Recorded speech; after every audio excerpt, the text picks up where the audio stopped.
Vision document पेश हुआ था जिस पर दिन भर बातचीत हुई है और ये फैसला हुआ है कि हिंदुस्तान में एक नॉन पॉलिटिकल एक प्लेटफॉर्म खड़ा किया जाएगा और उसमें दानिश्वर जो टेक्नोक्रेट्स हैं, जो आईएएस ऑफिसर्स हैं, ब्यूरोक्रेट्स हैं, उलमा हैं, जजेस हैं, फौजी हैं, ये इनका एक ग्रोह बनेगा और वो ग्रोह एक लीडरशिप करेगा। वो 50 की हो या 51 की हो, वो एक सेंट्रल बॉडी बनेगी और हर स्टेट में और जो बड़े शहर हैं अगर वो बना सकते हैं वहाँ भी बनेगी और उसका जो कोऑर्डिनेटर होगा वो सेंट्रल एडवाइजरी बोर्ड का मेंबर होगा। ये कंसेंसस क्लियर है कि किसी एक की क़यादत नहीं करनी है बल्कि अब कलेक्टिव क़यादत होगी और हिंदुस्तान में जिस तरीके से फासिस्ट फोर्सेस जब चाह रही हैं वो हमारे ऊपर अटैक करती हैं, रोज़ आइन को तोड़ती हैं, रोज़ इस मुल्क की रूह को कत्ल करती हैं, उससे लड़ने की कॉन्स्टिट्यूशनली और लीगली वो एक प्लेटफॉर्म तैयार होगा। ये लड़ाई संविधान के लिए है या मुस्लिम समुदाय पे जो हमला अगर संविधान नहीं है तो मुसलमान का कोई वजूद ही नहीं है। अगर ये हिंदू स्टेट पहले ही से बन गई होती तो हम मुसलमान हिंदुस्तान में क्यों रहते?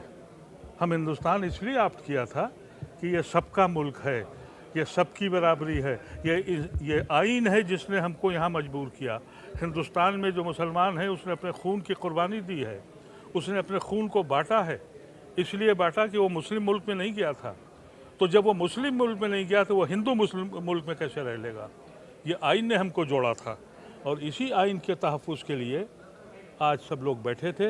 ये हिंदुस्तान की तारीख़ में पहली बार हुआ है कि 382 लोग दिल्ली से बाहर से आए।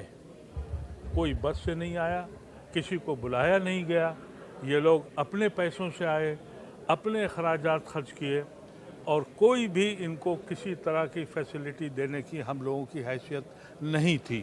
और कभी आपने ये भी नहीं देखा होगा कि ऐसी शख्सियतें जिनके सेहतें बहुत बिगड़ चुकी हैं, गवर्नर अजीज़ साहब हों या शाह फ़ारूक अब्दुल्ला हो या रहमान खां हों, ये पहले वक्त से लेकर और ये 6 बज चुका है वो यहाँ से नहीं हटे। हालांकि जो अभी तक के दस्तूर थे कि जब वीआईपी आते हैं तो कहा जाता है कि भाई आप बोल लीजिए और चले जाइए, उन्होंने कहा कि नहीं, ये मसला ऐसा है कि हम यहाँ आखिर तक बैठेंगे।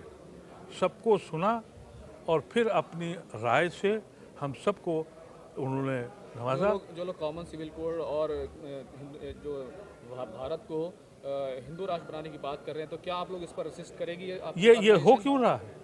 ये आज जो ये इज्तिमा हुआ है, ये मैं नहीं कह रहा कि ये कोई जलसा था। आपने देखा कभी कोई मीटिंग होती है उसमें सदर नहीं होता? आज कोई सदर नहीं था, आज कोई स्टेज नहीं सजाया गया था कि फ़लाँ को प्रोजेक्ट करना है। आज सर जोड़ के बैठे थे हिंदुस्तान के मुसलमान और गय्यूर मुसलमान, और वो मुसलमान जो बहुत दूर दराज से आए हैं वो इस मुल्क को इन्हीं चीज़ों से रोकने के लिए। और आज वो तबका जो आज तक मुसलमानों को डराए और खौफ खाए हुए था, आज उनकी घंटियां कानों की बज गई होंगी कि ये कौम जिंदा होने जा रही है। हिंदू राष्ट्र की बात कर रहे हैं, उस पर उसको उन लोगों को क्या कहेंगे? मीडिया के लिए जो एक बात कही जा रही है उसको लाहेमन करने के लिए, उसके ऊपर आप कितना सोचते हैं कि जल्द से जल्द काम हो? मैंने 3 साल पहले ये कोशिश की थी कि मुसलमानों का मीडिया होना चाहिए और मैंने एक मीडिया प्लेटफॉर्म बनाया भी था, लेकिन उस वक्त शायद मुसलमानों को ये इंतज़ार था कि तूफ़ान अभी और आ जाए, क्योंकि बहुत से लोग हमारे ऐसे हैं जो साहिल पे बैठ के तूफ़ान का नज़ारा कर रहे हैं। लेकिन अब वो वक्त आ गया है कि वो नज़ारे का वक्त भी ख़त्म हो गया। जहाँ वो साहिल पे बैठे थे तूफ़ान वहाँ तक पहुँच गया है और अगर अब भी नहीं जागे तो कुछ नहीं बचने वाला है। आज मुझे इस बात की बड़ी खुशी है कि ये सारी कौम इसने अंगड़ाई ली। जो लोग कॉमन सिविल कोड के थ्रू हिंदू राष्ट्र बनाने की बात कर रहे हैं उनसे क्या कहेंगे? उनसे लड़ेंगे। कॉमन सिविल कोड पहले अपना तो बना लें। अरे वो कौम जिसके यहाँ यही नहीं पता है कि उनका कोड क्या है।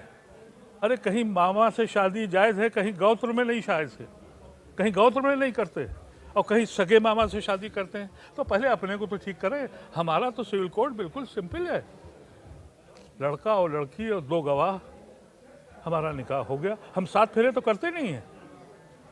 ये वो लोग हैं जो एहसास कमतरी में मुब्तला हैं। ये लड़ाई हमारे हिंदू भाइयों से नहीं है, हिंदू तबके में जो तबका एहसास कमतरी में मुब्तला है, उसको ये समझ नहीं आ रहा है कि उसका क्योंकि सुप्रीम कोर्ट भी कह चुका है वो कोई मजहब नहीं है, खुद भागवत कह चुके हैं ये कल्चरल एक प्लेटफॉर्म है। तो जिस शख्स को यही नहीं पता लग रहा है कि हमारा अपना कौन सा कोड है, तो वो दूसरों की तरफ देखता है।